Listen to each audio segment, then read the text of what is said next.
Catherine Bernardo spotted sa birthday party ni Mago Ford, comeback na talaga ang Kathniel.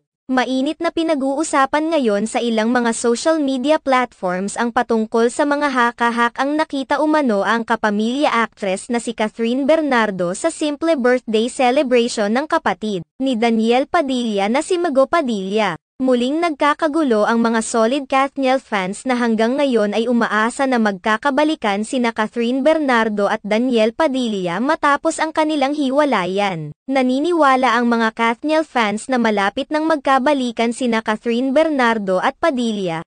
Hindi umano ito imposible dahil tila nagkakausap na umano ang dalawa. Hinala ng mga Kathniel fans na inaayos umano ni Catherine Bernardo at Daniel Padilla ang kanilang relasyon.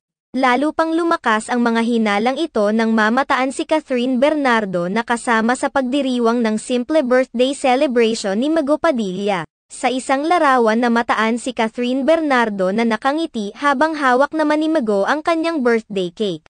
Marami sa mga fans ang natutuwa dahil matutuloy na ang naudlot na love story ng dalawa at tila gumagawa umano ng paraan ang mga ito para maayos ang anumang hindi nila pinagkakaunawaan noong nagdaang taon. Sa kabilang banda, marami naman sa mga fans ni Catherine Bernardo ang hindi natutuwa sa ginawa ng aktres dahil muli na naman umano itong nagpapauto kay Daniel Padilla. Iginiit pa ng mga ito na hindi naman kailangan ni Catherine Bernardo ng lalaki sa katayuan nito sa buhay ngayon. May mga nagsasabi na hindi umano latest ang nasabing larawan dahil napaka-imposible nang makipag-usap pa ni Catherine Bernardo kay Daniel Padilla dahil makikita naman umano na napakasaya na ngayon ng aktres na nakalaya na siya kay Daniel Padilla matapos ang ilang taon na pagmamanipulate nito sa kanya habang nasa relasyon pa silang dalawa.